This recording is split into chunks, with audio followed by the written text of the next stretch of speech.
And welcome to another episode of Goats and Rings. As usual, I am your host, Walt Stringer, Senior Draft Scout for the East West Football Network. And I am joined once again by another one of my football addicts and football knuckleheads in the most respectful way, Parker Hall. How's it going tonight, man?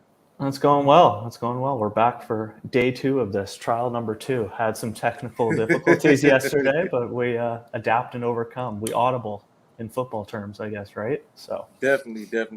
So, speaking of audibles, I think there's some teams in the NFL who probably are going to need some audibles, wish they had some audibles.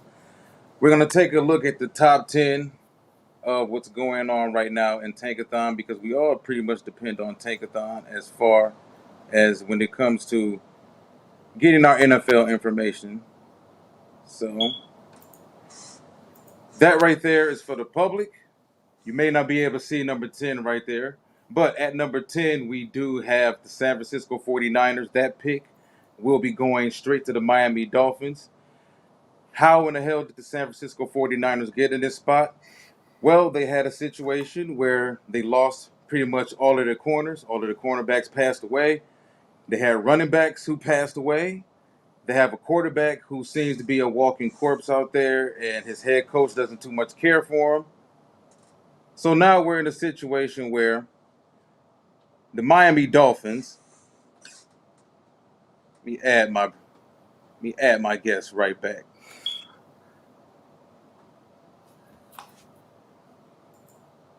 I don't know why they removed you from this. Well, I'm out. You're in? you had me. There we go. Okay, there we go. There we go. All right, so how in the hell did the 49ers end up in this situation? You basically said it. Injuries, right? I mean, Mostert goes down. Defense isn't healthy. I don't think was last week D Ford's like first game. That was the first game Yeah. I noticed him. Right? Like he's been injured. Just it's year after year. It's been about 5 years now where we saw a Super Bowl team in San Francisco and they just haven't been able to do anything because of injuries continue to plague them. So do you go in a different direction? Do you get new players? Do you hope these guys can stay healthy? Is it your medical staff? Maybe that has to be an internal look into. I mean, Right. never want to blame those hardworking male gentlemen or females at this case now, but yeah, that's. I mean, they got to figure out this injury bug issue in San Francisco big time. How about the quarterback position? Because Well, I've never seen a quarterback get as much money as Garoppolo gets, lead a team to a Super Bowl, come within one, maybe a 2 yard, maybe a yard and a half of Emmanuel Sanders of actually winning the Super Bowl, yet be so completely disrespected around the football world, yeah. including in his own locker room. Well, in my eyes, he's a game manager, and he does exactly what Shanahan needs him to do. Now, when none of the other pieces are in place for Shanahan's offense to run perfectly, and when it is running perfectly, it's the hardest one to beat in the NFL, in my opinion.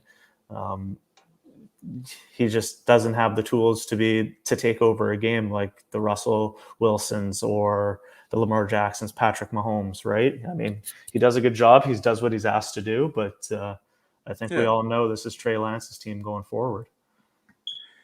Yeah, but it's kind of hard to get a gauge on him when you have a situation where, Brandon Ayuk, he's regressed. Debo Samuel's out there dropping passes. They're not getting the consistent running game.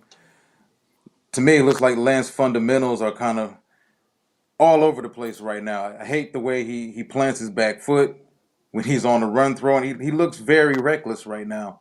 And it's just hard to get a real gauge on them. Like I said, I mean, that pick is going to the Miami Dolphins anyway, regardless of it's at number 10 or it's at number 20. But just for the sake of talking about the 49ers at that pick, we did it. So moving on to number 9, we have the Washington football team who have their own set of drama going on right now. But we're going to stay away from the off the field drama. What the hell is wrong with this team? And their pick is actually sitting exactly where it's at. So I would think they would go quarterback at that spot or whatever spot they're at. Is quarterback this reason that they're really not achieving as high as they should be achieving? Because I mean, I think that defense has looked pretty bad this season as well. Yeah, defense Injuries, I think, too, as well. But quarterback, yeah. And I mean, that's part of the injuries. Like Fitzpatrick, another quality long-term game manager who's been in the league forever for a reason, right? And I mean, Heineke's shined at times, but he's definitely not a sixth overall pick or ninth, sorry, at this point right now. So I think they go quarterback, get their guy of the future. They haven't had that guy in place since Robert Griffin III. Obviously, injuries derailed his career, and Kirk Cousins did a good job. But once he left, Same draft. yeah, exactly. First and sixth round, I think Kirk Cousins was sixth or fifth. And I remember that draft too, because I was like, why would you take two quarterbacks? Especially like Kirk Cousins was more than like fine at Michigan State, but I don't know. I guess that was a good bet on their part for that one to take both of them. Well, didn't the Washington Redskins do it before, way back in history, where they took Heath Schuler in the first round, and then they turned around and they took Gus Frerotte in, I believe, the sixth or seventh round. And Frerotte, in all of those situations, I believe the guy who was taken second beat out the number one guy, which is crazy. Mm-hmm. Well, same thing, right? I mean, you can look at, we were just talking before the show started about Seattle, right? You take Russell Wilson in the third round, and after you sign Matt Flynn to a huge contract, and Russell Wilson comes, beats him out, and the rest is history at this point. Where's Matt Flynn these days? Yeah, At exactly. home. So speaking of Seattle comes in at number 8. I think we all know the reason they're probably there is because Russell Wilson isn't there. But aside from Russell Wilson not being there, Seattle has a whole other batch of issues, secondary-wise, front seven-wise. They still can't solve the middle of that defense. They still can't really get the running game going. They keep just ushering different journeyman running back after journeyman running back into that backfield. The offensive line still isn't settled, but this is what happens when you have an elite quarterback. An elite quarterback keeps you afloat. He keeps you in the mix. But you don't have that anymore, and now it's time for Pete Carroll to earn his money. So what do the Seattle Seahawks do? Even considering the fact that that pick goes to the New York Jets, but just the state of that team, Seattle, what do they really need to do? Yeah. So, I mean, if Seattle somehow, I mean, they could really end up at that point right now with Geno at the helm. Offensive line, I've been saying it for a few years now in Seattle. They definitely need to upgrade there. And they've still been trying to implement their Legion of Boom scheme on defense that really everyone's kind of figured out at this point, and everyone's replicated and improved upon. And Seattle just kind of runs their same thing that got them to the Super Bowl so many years ago. Haven't really adapted, in my opinion, and lesser players, right? You don't have that Earl Thomas who's 1 in a million at free safety. You don't have Cam Chancellor who is 1 in a million at strong safety. Brandon Browner, I don't even want to talk about him and what he's done since he's left Seattle. And Richard Sherman, obviously, right? Those are 4 guys that were just random guys, well, other than Earl Thomas, I guess, but just plugged them into your system and made them what they were. Bennett on the defensive line too, Red Bryant. I mean, they just don't have those pieces anymore, and they're trying to replicate that and trying to relive the history of that team, and they're just not doing it well. So whether or not that's a Pete Carroll philosophy thing, who knows? Maybe he's got to go, but I think it starts on the O-line, because I like Chris Carson at running back, and even enough that Rashad Penny was a first-round pick. He never It's got the health. Yeah, he's never shown neither it. neither guy can really stay healthy. So Yeah, but I would say if this was my pick, I mean, depends on what happens with Russell. If Russell leaves in the offseason or whatever may happen, might have to go quarterback there. But I would try to bolster either the defensive line or the offensive line. yeah, I mean, if you look at Seattle draft history, aside from Metcalf, they got DK Metcalf later. DK probably should have been a first round pick. I felt he should have been a first round pick, but he wasn't. Aside from him, Tyler Lockett, who was the last great Seahawk they drafted? Bruce Irvin, maybe. And even everyone, and when he and he got was on drafted, that Super Bowl team too. So it's like that was a yeah. So it's he's like the last one that I can think of, and that it was like everyone was like, "Why would you take this guy?" And then he turned all the heads in Seattle, went well to the Raiders, turned some heads. they thought they were getting that out of the guy that they took in the first round, right at the end of the first round last year, the linebacker from Texas Tech. Matter of fact, I forgot his name. Brooks. Yeah, was it Brooks from Texas Tech? Because he was Yeah, another I know who guy you're that talking about. I he know was who you're. another guy that everyone was kind of awestruck at, like, why did you take this guy this high? But it was another one of those, hey, we're Seattle, we know what we're doing, and the guy didn't work out. So I mean, Yeah. they robbed us of Quandre Diggs. I think Quandre Diggs is solid. Mhm. It's solid at safety, but yeah, they've done poor drafting. That's the Yeah. whole thing. I don't care how elite your quarterback is if you're still doing awful scouting and awful, draft wise and maneuver wise, moving up and down. What the hell you expect to happen? Hmm. You can't really ask a quarterback, even though I understand Russell wants and deserves to be in the room when a lot of decisions get made as far as the roster. What quarterback isn't going to want a wide receiver Or an or offensive a tight line. end? As much as he loves running Yeah, around, and they say, "Oh, this is our scheme," like that's not a yeah. proper scheme in I've my never eyes, at heard any least. quarterback say, "Hey, with this pick, we better go safety because I've been watching the film and we're not protecting the shell well enough." Like Hmm. no quarterback is going to say that. So you can get them on the weapons you want. That team is bad, and I've been telling people that team has been bad for the last couple of years, maybe 3. He's just been keeping them afloat. So, Yeah. but all right. So moving on to number 7, we got the New York Giants. We know why they're in this situation because Dave Gettleman stinks. I think Joe Judge stinks. I'm not so sure about the quarterback. You know, I think he's a he, guy that he can. I think he's good enough to get it done if you kind of keep him out of his own way. yep, He's he's one of not. those quarterbacks that's kind of snake bitten with turnovers, but I've seen him make some big time throws. I think when he has all of his guys out there, his weapons, because Shepard is always hurt, Galladay is always hurt, Slayton is always hurt, Ingram is what he is. Saquon he I was hasn't just had a gonna healthy say, Saquon, so there's a certain running back that's paid a lot of money that is him too never is out like, there. what the hell do you do with him? I was That's talking to Steven Sanchez with the network. He's a big Giants guy, and I asked him before the seasons began, okay, if the Giants start out 1-6, 0-7, do you trade Saquon? And he said the smart thing to do would be trade him because, for one, even if he was healthy, I'm not giving a running back $20 to $22 million a year, mhm. especially one that can't stay healthy. As much as I love Saquon, I thought at that pick it was kind of a reach for the Giants to take a running back that high anyway, even though he was probably the most physically talented player in that draft. Well, But he was supposed to be that once in a generation running back, right? And I mean, when he's on the field, he looks like it for sure. But yeah, how many games has he been on the field, right? It's kind of like Bo Jackson, right? I mean, when he's on the field, exactly. he's incredible. But when he's not on the field, then what are you going to do with him? So what do you think about the Giants at this pick at 7? Yeah, I mean, Do you hold on I, to Daniel Jones? Because I mean, there's a good I chance would. if Judge, I think Judge is out.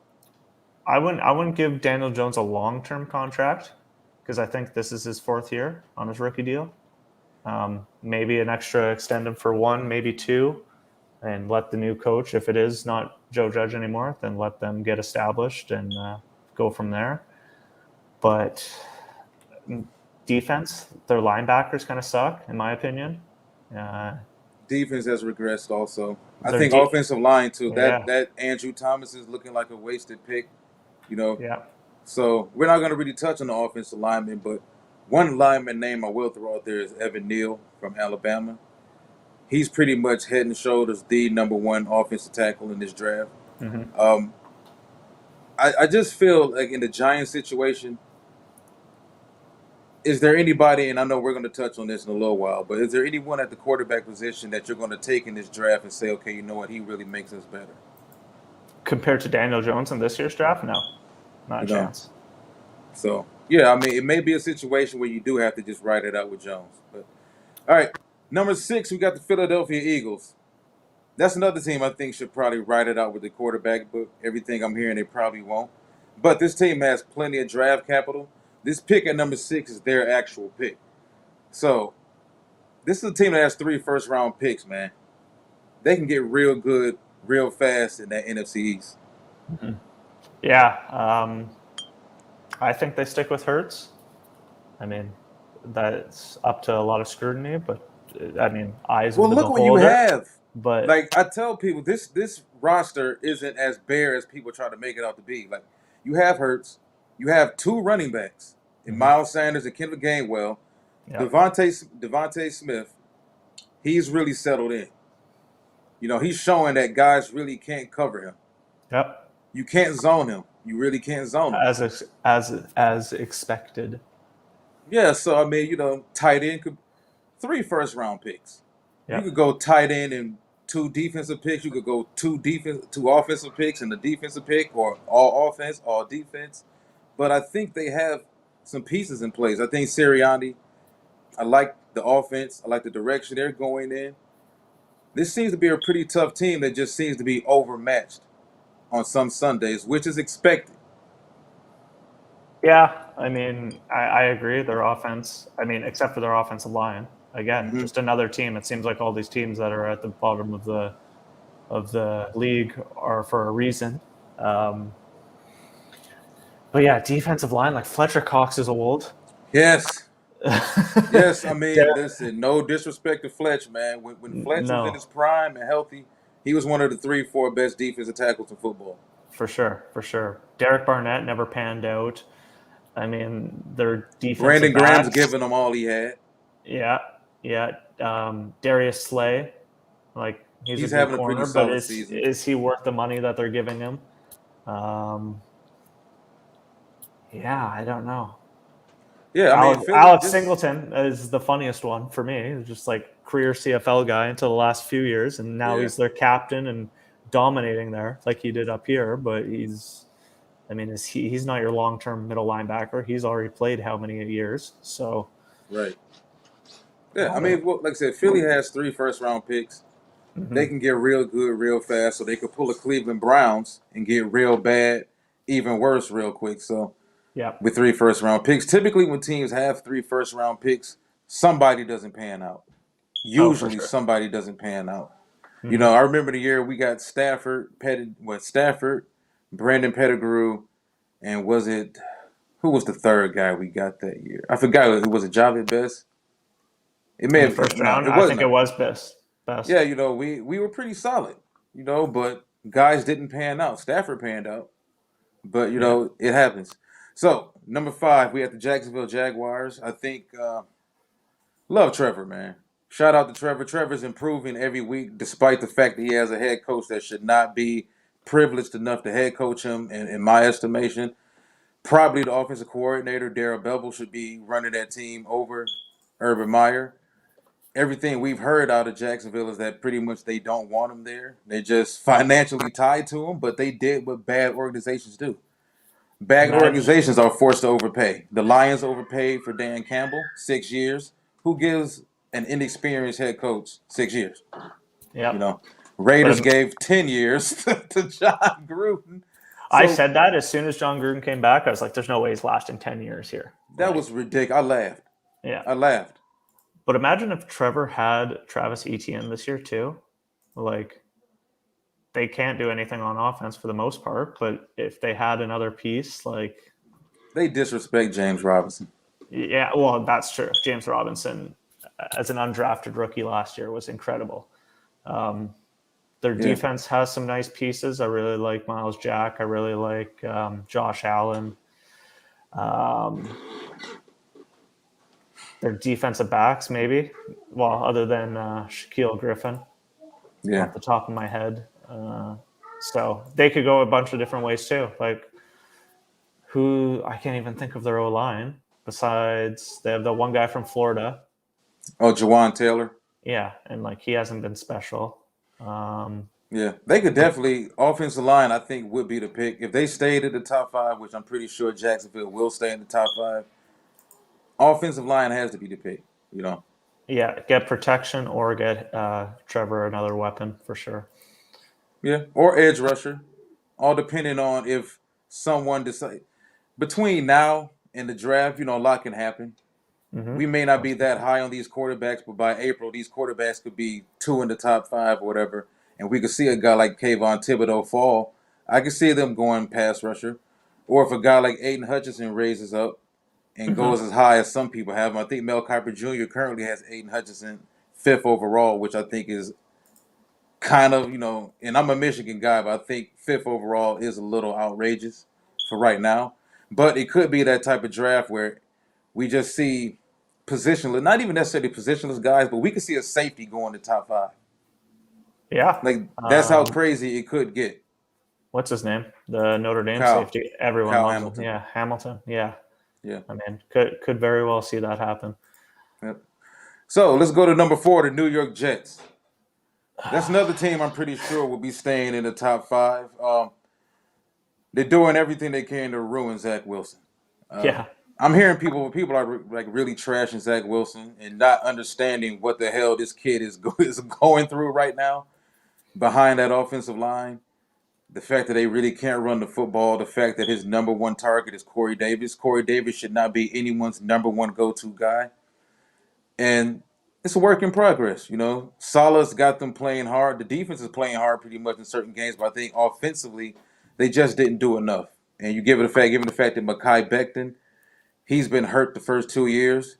He's a guy that they really expected to be the anchor of that offensive line. So him being hurt pretty much shuts everything down for Elijah Vera-Tucker next to him. So Vera-Tucker is expected to play a bigger role. He's not ready for that. So what do you think about the Jets? What do the Jets do if they go here to top five? They can't go offensive line for damn sure. So they won't be going Evan Neal or anybody. But what direction do you see the Jets? Because they're not going quarterback. There's not a running back worth taking in the top five. Yeah. Where do they possibly go if they end up picking in the top five? I mean, like, honestly, their offensive line, other than Elijah Vera-Tucker and who was it that you just mentioned who's injured? Becton. Yeah. Other than those two, their offensive line is hot garbage. And obviously, we saw without Becton and Zach Wilson got injured last week. And I don't know how long he's out. I haven't heard that yet. But Elijah Moore's looked pretty decent. Who's their center? McGovern. Okay. Because I want to throw a wild card name out there. We'll talk about him later on in some future draft shows. But yeah. How high do you think a guy like the center from Iowa, Tyler Lindenbaum? I mean, he's like, I hear like teams are very, very high on him. He's being considered like the Quentin Nelson of centers. And he's a guy that could potentially change that offensive line. From what I've seen from Iowa this year, I've watched a handful of games, and they're well deserving of where they were. They were ranked 3 at one point until their loss last week, I think, or 2 weeks ago. But they definitely got. I mean, he didn't budge. So I don't know. I mean, Quentin's obviously high praise, but I mean, he could get there. Who knows? Yeah. I mean, could this be a year where we see a center and a safety go in the top 5? Yeah. I mean, we can see teams draft strictly for need, because if you don't need a quarterback, you might as well just draft for need. Honestly. So, number 3, we have the Houston Texans. They've got all types of issues. This is a team I would see going quarterback. Yeah. Regardless of what's going on with Davis Mills, Deshaun Watson, it would be kind of foolish, even considering a roster that's pretty bare with talent. They could, even less bare now with the Mark Ingram trade this afternoon. Yeah, I think quarterback would definitely be the spot wherever they finish in the top 5. Yeah, I mean, it almost has to be. I like Davis Mills coming out last year. Like, obviously not as a top quarterback, but I thought he would be decent, be able to develop, and I think that was their plan. Yeah, I think that was their plan until Tyrod went down, and whether or not they're going to stick with Tyrod. I mean, it sounds like Tyrod's coming back this week, but nobody's on that Texans team, right? And it's It's really showing. So, I mean, I thought last week they gave the Cardinals a good run for their money for the first little bit, and I was like, we Yeah, can't move the ball on these guys, and then they fell apart. So they could go anywhere, but I think if you're going to invest your franchise pick, if you're that picking that high, I mean, there's no Mario Williams up there, there's no Reggie Bush up there. It's not a hard decision. right. So, There's I no mean, Calvin Johnson to take at number 3.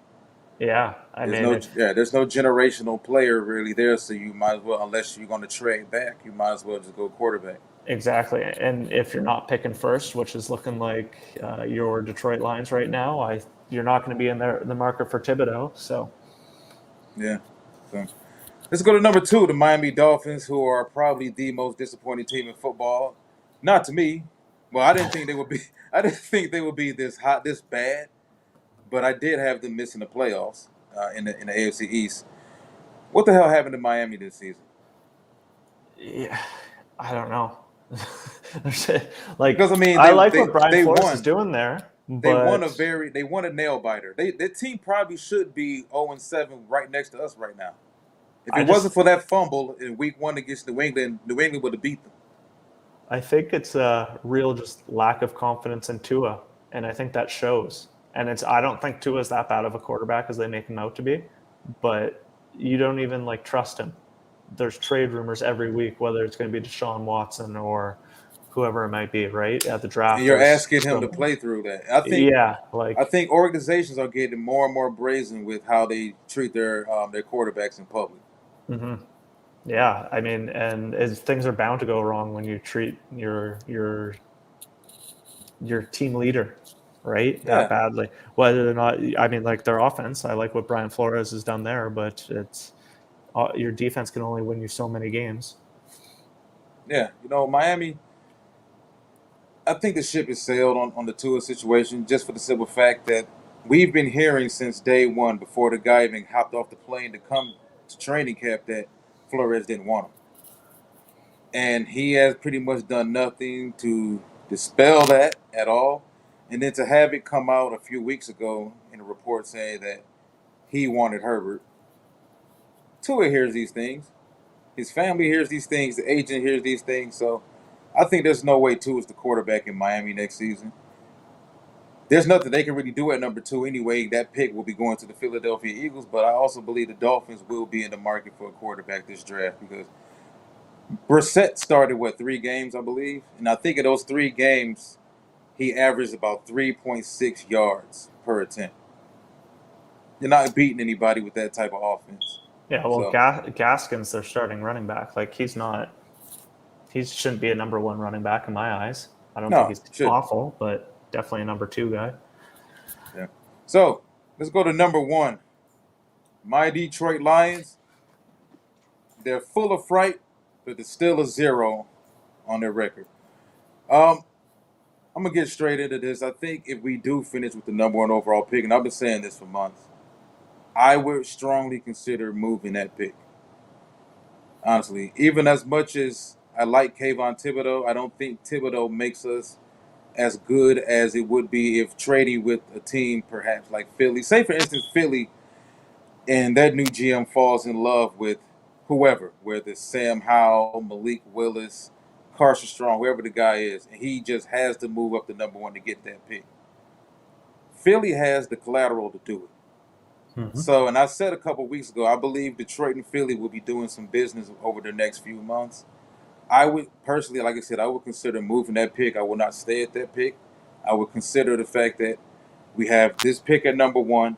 We have the Rams pick wherever it ends up, whether it's number 26 or it's number 32.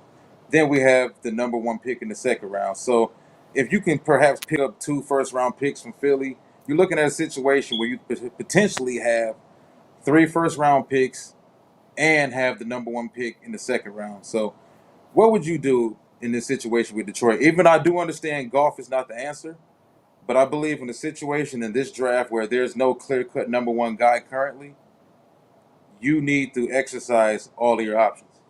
I was just going to say that I think we've learned that Goff was in fact a system quarterback, and we can even see that. I mean, It's Matthew worse Stafford. here. Yeah, I It's mean, worse here because he really has no help here. yeah, Not in the passing game. yeah. But Matthew Stafford, just the way he's worked in McVay's system too, it shows you what an elite quarterback can do in a good system too, right? Obviously, I'm biased as an Oregon fan, and I think Kayvon Thibodeau is without a doubt the best talent in this draft. But again, if you, Regardless of position. regardless of position, you probably I now that you say it, it makes sense. Like go get you either take a quarterback or you trade to get. I mean, if you could get two of the three Eagles' first picks, right? I mean, Mhm. then you take what you can get from there. Might not be a bad idea. Yeah, because I mean, if you look at where the Eagles they have their first round pick, and then they have one pick coming from Miami. We don't know where that pick is going to end up. Pretty sure it's going to be in somewhere in the top 10. Mhm. They also have, believe, the Indianapolis Colts pick. So both of those picks could end up very high. So, like I said, Philly has a chance if there's a guy they fall in love with at number one, they could go up and get him. Or depending on how, yeah, because at the end of the day, they really don't have to worry about jumping anybody except for Houston. Mhm. The Jets aren't going quarterback. Jacksonville isn't. So they really don't have to worry about jumping anybody. So it would be the Lions' luck in a draft like this. They wouldn't have any type of leverage. Yeah, Like yeah. we could have zero leverage. Philly could just look at us and say, "Yeah, we don't care. We'll just let a quarterback fall to us at number 5, Hmm. and And we're stuck." especially in a year where I don't think there's any quarterback worth trading up for. But who knows? Exactly. Maybe someone falls in love with like one like they did with Mitch Trubisky. Who knows? Exactly. So let's move on, sir. Let's get to some of these players, man. Daryl Stingley Jr., cornerback, LSU. Ahmad Gardner, cornerback, Cincinnati, and Kyer Elam, cornerback from Florida. In Hmm. your estimation, who is the best corner in this draft? Out of those three, exactly. The best one, talent wise, without a doubt in my mind, it's Stingley. Um, Now, is he going to be the first one taken? I do not know anymore. He's been out. I think he's only played 3 games this season, and he's just been out with a foot injury. Now, is he going to get the what's his name, Caleb Farley treatment, where he could have been the first cornerback drafted at this time last year? He was in that discussion, but his injuries really slid him down. Who knows what's going to happen there? But I think the other two. I mean, I love all three of their sizes. Sauce Gardner and Kyrie Elam are both 6'2", almost 200 pounds, if not both of them are 200 pounds. Stingley's, I think, only 6'1", closer to 190 or something. So, like, all of them got great size to be your number one guy. Stick them on the island and let them do their work. Should be Gotcha. interesting. Yeah. All right. So I'm going to touch on Ahmad Gardner first. Mm-hmm. He's a local kid from here in Detroit. Went to King High School, not too far down the road. So I had the chance to see Ahmad Gardner since he was a young pup here in Detroit. 6'2", 188, unusually long arms. Mm-hmm. Like unusually long arms, man. Like he's got longer arms than the Aqib Talib. So he's able to jam you damn near from 6 yards back and disrupt routes, which is really unique. Like I said, he's extremely disruptive in man at the line of scrimmage. I think he plays more physical than his frame will indicate. Willing in run support, and I think he really closes his zones really quickly. Hence his interceptions. You sense how Yep. actually you can take a look at his highlights and see most of how his interceptions become. The thing is this with Ahmad, I'm not sure about his top end speed. I'm not sure about his competition playing in the American Conference. And I think he's a cover 3 corner. I'm not sure he's really a man guy because I'm not sure if he physically can hold up because he's 188 now. He's similar to what Greedy Williams was coming out of college, and everybody was kind of worried about him. But I'm not even sure if he's a better pure athlete than what Greedy Williams was coming out of LSU. So when I compare him to the other two guys, the other two SEC corners, these guys are out there competing against the best of the best. Mm-hmm. Some of the best wide receivers in America in the SEC week in, week out. And I'm just not so sure. I think, in my estimation, I would say Kyer Elam. And I would say Kyer for a couple of reasons. He's 6'2", he's 195. I think Kyer has space in that frame. Once he gets to the league, I can see Kyer filling out to about 205, 210. Kind of physically, stature-wise, similar to, I think, Xavier Rhodes. Mm-hmm. Another thing, I think he has very good initial bursts out of his breaks. For a guy his size, which I think is very unusual, long arms. And I think he plays very confident and very instinctful in coverage. Another thing, too, he got better year, each year. And Mm-hmm. when I look at Stingley, Stingley was, for those who may not know, Stingley was the number one overall recruit coming out of high school, 3 years ago. Yeah. Had an outstanding true freshman season, had an off 2020 season, and then he's had this season. I think Stingley is kind of getting the benefit of the doubt from a lot of people, while some of these other corners in this draft had to actually go out there and get it out the mud. And like I said, when I look at Kyer Elam, Kyer started as a freshman, opposite of C.J. Henderson, Mm-hmm. performed extremely well. C.J. left to go to the NFL last season. Kyer stepped in as a sophomore, true sophomore, and performed at a high level again. Came out this season, performed at a high level again. And if people don't believe it, you can go look at the Alabama tape from a few weeks ago. He was on John Mechie's ass. Mechie can run. And there was one particular play, there was a deep post to Mechie. He was pretty much in Mechie's hip pocket completely all the way across the field. And when I looked at that play, I said, you know what? I'm not sure if Ahmad Gardner could have made that play. I'm pretty sure Stingley could have made that play. I'm not sure if Ahmad Gardner can make that play. And as a corner, you can be as big and long as you want to be. But if a wide receiver gets on top of your behind, it's over with.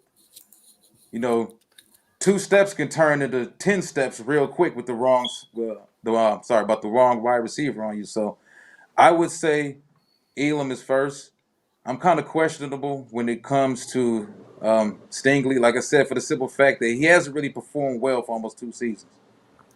I think it really, and it's kind of cliche to say this, and you and I even said this last year with Surtain, Farley, and Horn. It really just comes down to what scheme you run and who you like more. Who Yeah. like you and I didn't think that Horn would be the first guy. I think we both agreed that it would be Surtain was the first guy off the board, and Well, I thought he was better from the simple fact Horn fits more of what I like in my corners. yeah, same with me. Physical dominates at the line. Yeah, Absolutely, 6'1", absolutely. 6'2", can run. You don't have to be 4'3", but 6'2", Yeah, 6'1", 200 plus. Be able to run at least 4'4", 4'5", something like that. Jump. but that's Yeah, the that's pretty thing. much it. Carolina went up and got their guy, right? And he looked outstanding until he got injured. Hmm. So, I mean, not that Sertan's looked bad either in Denver, but Yeah, I mean, I think that's just what this comes down to. And it's going to be who they like more. Are they scared of Stingley's injury issues? Do they like the extra year that Elam's played, or are they can they overlook the lack of competition that Gardner's played, even though he's shut down everyone that he has played? So, yeah. I think there's a lot to take into account. I think by the time it's all said and done, I would predict it's going to come down to those 40-yard dashes as it always typically does with these corners. But mm-hmm. I see Stingley and Elam as man corners who can also play some cover too because they're solid in run support. They're big and athletic enough to play in a variety of schemes. Whereas not Stingley, Ahmad Gardner. Gardner, he, you remember a cornerback from Mississippi State a few years ago, Jonathan Banks, Yep. Big, tall, long, what long everyone wanted arms. at that time, the Sherman replicate. Yeah, he was picking off everybody, Mm-hmm. but he just didn't have the physical skill set that Darius Slay had, who played right next to him. Yep. And Slay wound up getting drafted ahead of him, and Slay had the long, productive career. Yep. That's kind of who Ahmad Gardner reminds me of. I hope he turns out to have a better career than Banks had, but yeah, I think those two guys are pretty similar. But let's move on to the quarterback position. All right, man. So me and you agree on this. As of right now, I don't think this quarterback class does not compare to last year's. But if we take a peek over to the NFL, nobody's playing well either, except for Yeah. Mac. But Mac is in the right situation also. Mm-hmm. Yep. That's for sure. And I So mean, what do you think? who's the best? None of Who's the them. best? None I of don't them. know. Like none of them have done anything to convince me. Last year, watching Sam Howell, and I haven't. I think I've watched one North Carolina game this year. He hasn't impressed me. Um, Malik Willis out of Liberty gets the hype right now, but I think people will be deterred by his size. He's a little small. There's the Ole Miss quarterback, Matt Corral. I think I don't know, he could be the top guy. Carson Strong from Nevada. He's the big guy, big strong arm quarterback that everyone, kind of an old school quarterback that I think might be your best bet or the safest bet. But I mean, Spencer Radler, who knows if he's even declaring anymore. I wouldn't if I was him, but like none of these quarterbacks, I mean, coming off a great year like it was last year, none of these quarterbacks are even worth the top pick, in my opinion. Let's go back to the first guy you mentioned, Malik Willis, the Mm-hmm. quarterback from Liberty, Auburn transfer. Mm-hmm. So I want people to know he didn't just come out the weeds. He actually was highly recruited, went to Auburn, transferred to Liberty. I think he's 6'1". He's listed as 6'1" in college, which means he's probably 6 foot. When you look at him, though, like he's a really strong built dude. Legs, arms, upper body, everything. I don't think he's small. He's just a little short. Um, Arm strength wise, I think he's got the best arm out of this entire class, at least the guys that we've mentioned so far. And we haven't even brought up noodle arm Keaton Slovis. But yeah, I think Willis in this type of situation, if I don't like any of you guys, and I'm going to take a chance on somebody, I'm going to take a chance on the guy who has the biggest upside. This draft kind of reminds me of, was it 2010 or was it 2011, the Cam Newton draft, where That there was no was clear-cut number one guy going into that draft. that was the 2010 bowl game that they played Oregon in the bowl game for the national championship. Yeah, So I think it was the 2011 2011. draft. Yeah. Yeah, 2011 draft. You had Cam went number 1, Jake Locker went number 8, Blaine Gabbert went number 10, and Christian Ponder went number 12. Mm-hmm. And that's coming off a year where Sam Bradford went number 1 and Tim Tebow went at the end of the first round. So you look at that 2011 class, Cam was obviously the most physically gifted player in that class, came from out of nowhere, won a Heisman, won a national title, and just pretty much stepped over all those other guys and said, hey, listen, this is my spot. I'm taking this. And I think Malik Willis, he's number 1 on Mel Kiper's board currently at the quarterback position, and he's number 1 on Todd McShay's board right now currently. I think that's saying a lot considering there are way more accomplished guys. So is that saying less about Howell and the other guys or more about Willis? I mean, I'd say it's saying less about the other guys, but I think in these recent years with like especially Trey Lance coming out of North Dakota and same with Carson Wentz, right? I think when we're looking at quarterbacks nowadays, or a lot of these NFL teams are kind of putting all their records aside and stuff like that and just kind of looking at pure stats. I mean, same could be said about Kyler Murray. Same could be said about Patrick Mahomes, right? I mean, Kyler Murray obviously won the Heisman, but he only played really 1 year at Oklahoma. Patrick Mahomes was terrible. Well, he wasn't terrible, but the team was terrible at Texas Tech. Mm-hmm. I think quarterback, just kind of the way we're evaluating them now, it's really not their numbers per se, but it's what their intangibles are. Can they make the throws? Can they do this? Can they do that? Are they smart? You look at a guy like we brought up Tua Tagovailoa earlier. I mean, he had all the success in the world from when he stepped on the field for the national championship game, took over for Jalen Hurts for Alabama. He was great at Alabama, but has he been great in the NFL? Is it his intangibles why he hasn't been great in the NFL? That's what some people say. I think people, I think a lot of analysts and a lot of scouts they find themselves in trouble where they start trying to measure intangibles. Mm-hmm. You know, things that you can't see.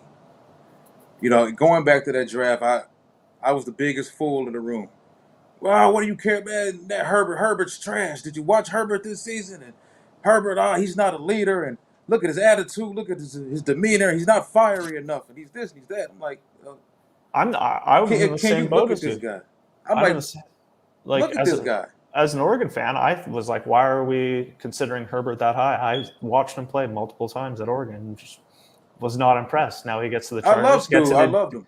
I loved him because I could see past the offense he played in. And I could see, like, damn, this kid is big, athletic, huge arm. And he seemed to be a kid that wanted to learn. It seemed like he had the right temperament and personality. I thought, and I looked at it like, okay, you know what? Are you guys really comparing Tua to this kid? I Can was you just, tell me that you tell me that if Herbert was on that same damn Alabama team, oh yeah, that team would not have been just as good? not a question, right? It would have been better. Saban would have lost his mind with Herbert's arm. Hmm. But yeah, So, I mean, maybe I was just looking at it from the Oregon perspective as you're coming off Mariota, right? And I mean, that guy won the Heisman, and then I saw so many issues in Herbert's game, and he's definitely proven me wrong, and I'm more than happy to say that. So, but none of these guys even stack up to what I thought Herbert was. Like, I think right. they're even worse than what he was. So, So how it's do you feel about Sam Howell? I mean, he and even body wise, they're completely different. But he and Malik Willis are listed at the same height and weight, 6'1", 225. I've thought Sam Howell's been overrated since he came onto the scene really last year, the last 2 years. Um, People were projecting him as the number one overall pick, but I haven't seen him worthy of that. So I don't think he will be. I think I like Willis more than him right now, I but think he throws the best deep ball in the class. I will but I, say that. like you said, I think in this year's draft you take the high risk, high reward guy if you're going for quarterback. Yeah, especially considering the fact that you need guys that can move. You Mm-hmm. watch enough film on Malik Willis, he's got a lot Oh of yeah, Lamar Jackson in him, yep. and he's got some recklessness to him. When I look at him, I see okay, I kind of see what I saw in Josh Allen a little bit, where I can look past the erratic throws, I can look past the completion percentage to a certain extent and say, okay, you know what, this kid is abnormally talented. And if he wants to learn, I'm willing to work with a kid like him over the guy who has the high floor and the low ceiling, who I have to have a perfect offensive line around him because if I don't, I'm going to get him killed in 2 years. Mm-hmm.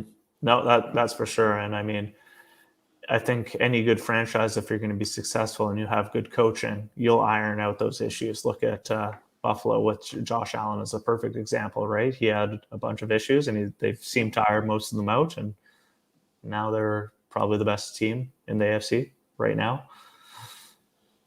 Exactly. So let's move on to the big fellas, man. I want to talk to you about this. We had a conversation briefly about this a couple weeks ago. Mm-hmm. Jordan Davis, huge man, 6'6", 344 pounds, nose tackle, All-American, Georgia. The leader, the anchor of perhaps, depending on what Georgia does the rest of the season, could be a historical defense. You got Mm-hmm. DeMarvin Leal, 6'4", 270 pounds, pretty much, in my estimation, a 4-3 offensive lineman, a 4-3 defensive lineman who can give you versatility. He can play everything from one technique to the five technique. Who do you like better and who do you value more? This is hard. I guess both. I can answer that in two parts. And it's going to be, like I said, with the cornerbacks, it's what scheme do you run and who do you need more?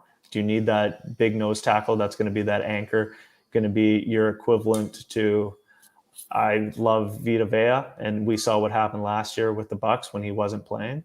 And then he comes back just before the playoffs and he completely changes that defense once again. So that's what you're getting from Jordan Davis, in my opinion. DeMarvin Leal, on the other hand, you just said it. He's got versatility. He can play in a 3-4 at the end position. He could play a 4-3 at the defensive tackle position, which I think he'd be best in. Probably on pass rushing downs, you could probably even slide him outside a bit and get some use out of him there just to change things up, give the offensive line some different looks.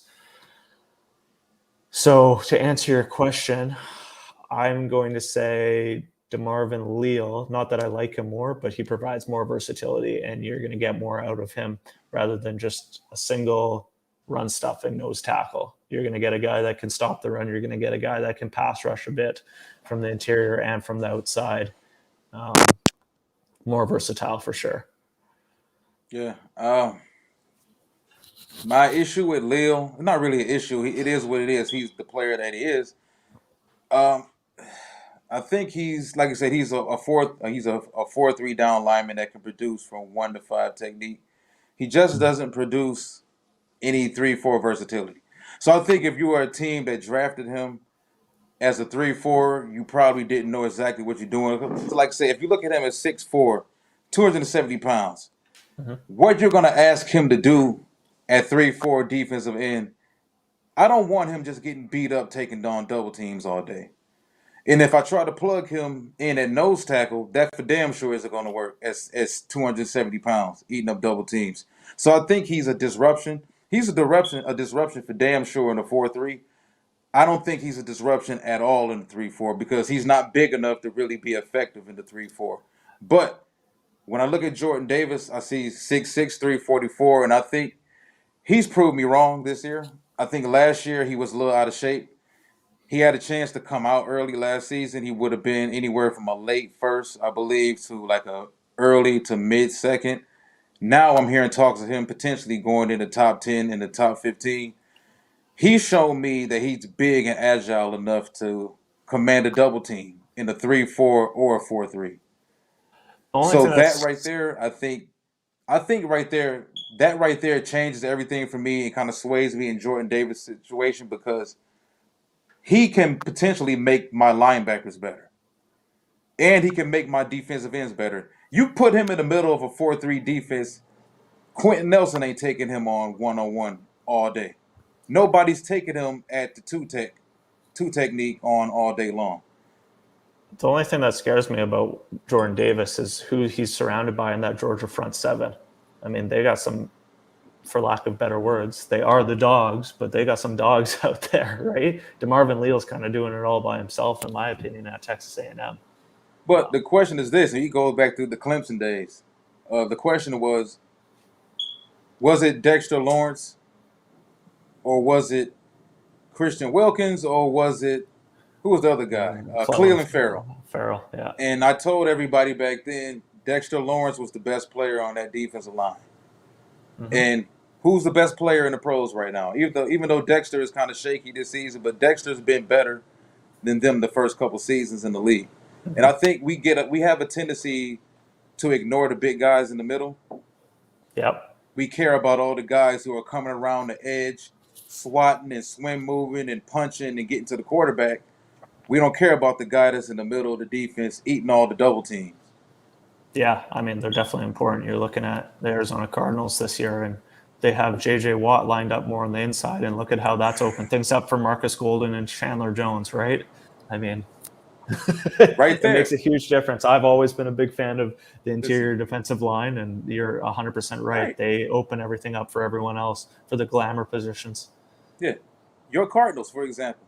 Put Mm-hmm. Jordan Davis in that 3-4. Mm-hmm. Put Yeah, Jordan Davis in the middle of that defensive line. complete difference maker for sure. Yeah. So, like, I like Leal. I see some of Ed Oliver in him. I thought Yeah. Ed Oliver was kind of overblown a little bit coming out of Houston for what he was.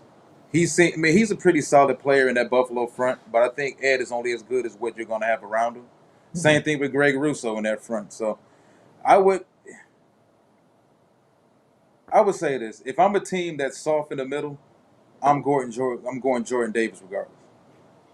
Now, if Yeah. I'm a team that I'm pretty solid in the middle of my defensive line, and I just need a guy who I can bounce around with versatility and use him like kind of a Swiss Army knife, I would probably go Leal in that situation.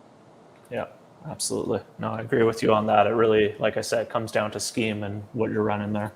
Yeah. All right, so let's wrap this up, man. We're going to get to your boy, Trey McBride. Now, listen. I'm not going to sit here and pretend like I know a lot on Trey McBride. I've watched 2 games on Trey McBride so far from last season. I haven't watched anything for this season. But you've been bigging Trey McBride up a lot since last season. I'm a big tight end fan. You're a big tight end fan. I'm actually, in this day and age, I feel like a tight end is more valuable than a wide receiver. I would rather have the star tight end over the star wide receiver in this day and age than the NFL. I think the tight end is closer to the quarterback. He has a better relationship typically with the quarterback. He's always the safety blanket. And if you got a guy who's 6'5", 6'6", 260 that can run, catch, he's physical, look how big of an impact George Kittle has on the San Francisco 49ers. So, Trey McBride, tell the rest of these people out here about Trey McBride who may not know about him. I came across him last year as I was watching, well, for the East West Sports Network. I mean, I was the Mountain West Conference head scout and came across him when I was doing a top 5 ranking, and he is a dog. And I thought he could have came out last year and been a 3rd round pick. Now I think he could come out this year. Probably still a 2nd round pick, but he's Yeah. gotten better every year at Colorado State, just because I don't, unless he's a late 1st round. Um, but I totally see a lot of George Kittle in him. He can run, he can block, he can catch, he can make things happen with the ball. Um, he's just a hard worker out there. He can go up, get it. He's got the size, like in that photo you just saw. He's 6'3", 250. I'm a huge fan of him. I think he'll be a perfect safety blanket for a young quarterback or a veteran quarterback. Um, in the right system. Like if he was to be backup Kittle for a few years and then you move on from Kittle, like for sure it could happen. I think he's just that guy. He's that dude. And I mean, there's some good tight ends in this class. Jalen Wadimir is an interesting take. I mean, he's looked really good this year. I don't think there's going to be a tight end that's kind of does the same thing as Kyle Pitts last year. I mean, he's really outperformed himself this year. He's Kyle done Pitts really is a well. wide receiver. Yeah, I mean, Like, let's can we stop this? Like, I was watching him. I was watching his highlights. I sat and watched the game also, but I was watching his highlights again. These clips from last week. Like, this dude looks like Calvin Johnson out there. Like, can we start with the tight end? hey, that's what they have him listed as. So that's what I'm Yeah. going to go with. But yeah, Trey McBride, like you can line him out in the slot. You can line him up out wide. You can line him up as an H back if you see more of a Kyle Juszczyk in him. But really draws George Kittle comparisons for me. And if you guys haven't watched his tape, I would highly recommend it. Yeah, from what I've seen so far, in the little tape I've seen, he's a complete mismatch. And I tell people, tight ends don't necessarily have to be 6'6", 6'7", 6'5". You can get a guy who's 6'3". First of all, most of these wide receivers aren't 6'3". So you take a 6'3" tight end and you don't make him 200 pounds like the wide receiver. You add 40 pounds to him. So now he's 6'3" and he's 250 pounds, and he's running sub 4.5, and he blocks like an offensive lineman, and he can catch like a wide receiver. I just don't understand how people still devalue the tight end. And you have a linebacker as the mismatch that can't run with him. And there's I not a safety mean, that can do anything with him. yep. I I've seen 100%. George Kittle punk some of the toughest safeties in the NFL. So Yeah, no, Trey McBride, I think, is the real deal. It's going to be interesting to see how far he climbs, but I think if he tests well at the combine, he may slip into the bottom of the 1st round. how many tight ends other than Widemere? Because I mean, Charlie Kolar coming into this season. Charlie Kolar, if he would have came out last year, was projected as a late second, early third. Not so sure how well he's doing this season. He's also caught in the logjam of tight ends at Iowa State. They got 3 guys who can probably get drafted and play on Sundays. So, like I said, I mean, I'm still high on Charlie Kolar. I'm interested to see how he tests out as well. But I Mm-hmm. think tight ends and their value is starting to come back as far as NFL offenses and what they like to do scheme wise. And I think that's just going to be a thing. Like I brought up Kyle Juszczyk. I think Mm-hmm. fullbacks are going to start coming back in with everyone, all the offenses getting smaller and stuff now. It's like, well, why don't we get a fullback in there and start pounding the ball a bit more, right?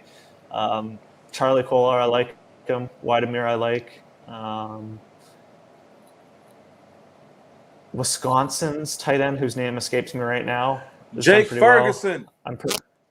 Yeah, Ferguson, Jake. I exactly. like Jake. Jake is Uh, oh boy, Jake is 100 miles an hour, man. But man, Jake is he catches everything and he runs like a bat out of hell. Likely out of Coastal Carolina, looks solid. Yeah. Um, there's some good prospects this year at tight end for sure. So it'd be interesting to see what happens there. Yeah. Anybody else? Just at the end of this, we're gonna get to the end of the podcast because that's actually where we're at now. But any Mm-hmm. other prospect, anybody else you want to throw out there, Off regardless the, of position that you want to talk about? uh, normally, I would put in some. I'd put in a Canadian in there. I mean, John Mechie, he's kind of had a down season. CJ Good. Why do you Verdell, think that? can't tell you. Because He's we got didn't get all. a chance to get it around there. We can take care of it now. John Mechie. Yeah. and was it Justin Ross? Justin Ross, we discussed. Both of them just down seasons. I mean, Justin Ross, who knows what's going on in Clemson? I can't even fully blame that on him, but at some point, you got a 6'4", 230-pound receiver. Sometimes you just got to throw it up there and let him do the work. But John Mechie, I don't know. I was expecting a big year from him, especially after the year he had last year as Alabama's number 2. But as Alabama's number 1, he hasn't impressed anyone this far. And Yeah, I Bryce mean, Young's been fine at quarterback. So yeah, it gets to a point where it has to be Mechie because if you look around at their wide receiver core, Williams is balling out of control. mhm. Billingsley is balling out of control. Mechie seems to be the one guy that just isn't really balling right now. Yeah, exactly. And was he helped last year when they were double teaming Devonta Smith all season? Even well, not double teaming, I guess, but I mean, for a lot of it, they were. And when I'm he won not the buying it. Heisman, right? I'm Like, not buying it because for the simple fact they spread the ball around in that offense. yeah, It has never mattered how many studs they had in that wide receiver room. Everybody gets the ball. yeah, Devontae got the ball during the season where Jerry Jeudy had his monster season and Henry Ruggs. yeah. Jalen Waddle So, got the ball. Like it's yes, the thing is this. When I watch Alabama play, I see Billingsley open. I see mhm, Williams open. Williams, who was a transfer from Ohio State. I see him open. I don't mhm, see Mechie open. It seems like every time I see Mechie, he's always contested. yeah, So I yeah. don't know if it's the routes they're asking him to run. I don't know if he's hampered by anything, but he hasn't looked like the guy that everybody expected him to be coming out. Well, Exactly. coming into this season, actually. Yeah, and he's definitely fallen down the boards here. Same with Justin Ross. I mean, Yeah, Clemson sucks.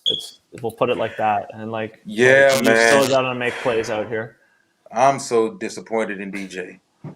Yeah, he's really I'm like, what the hell is going on, man?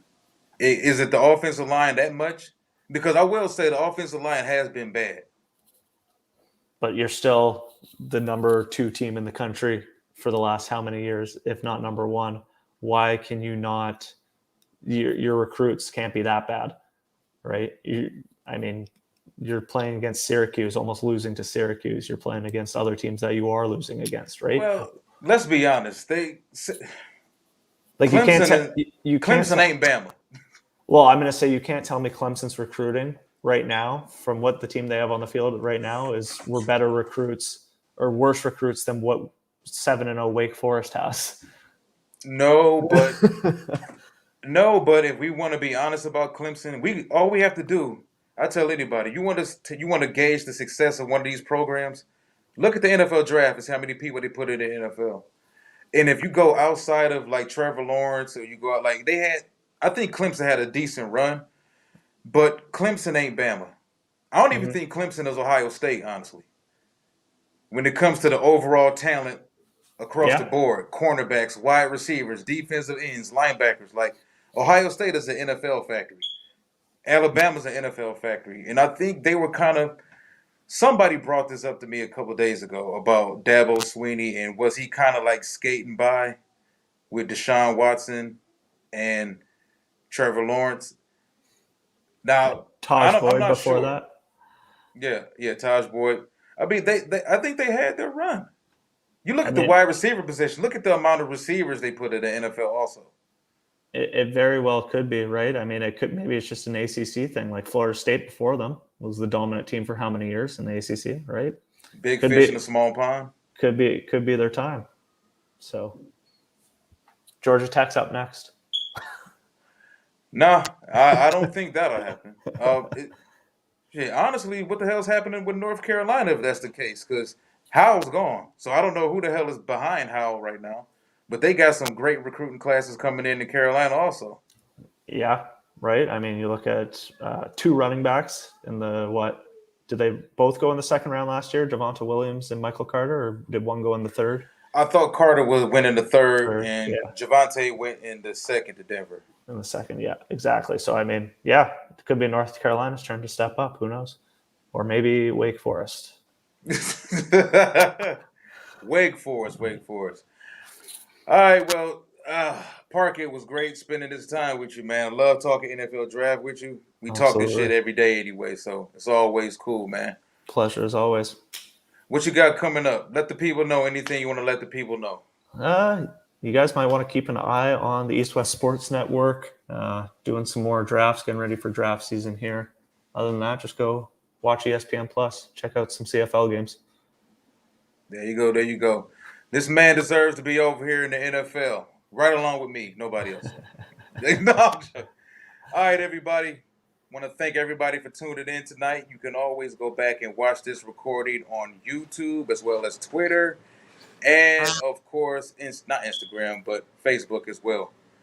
As usual, stand up and stand out. Peace.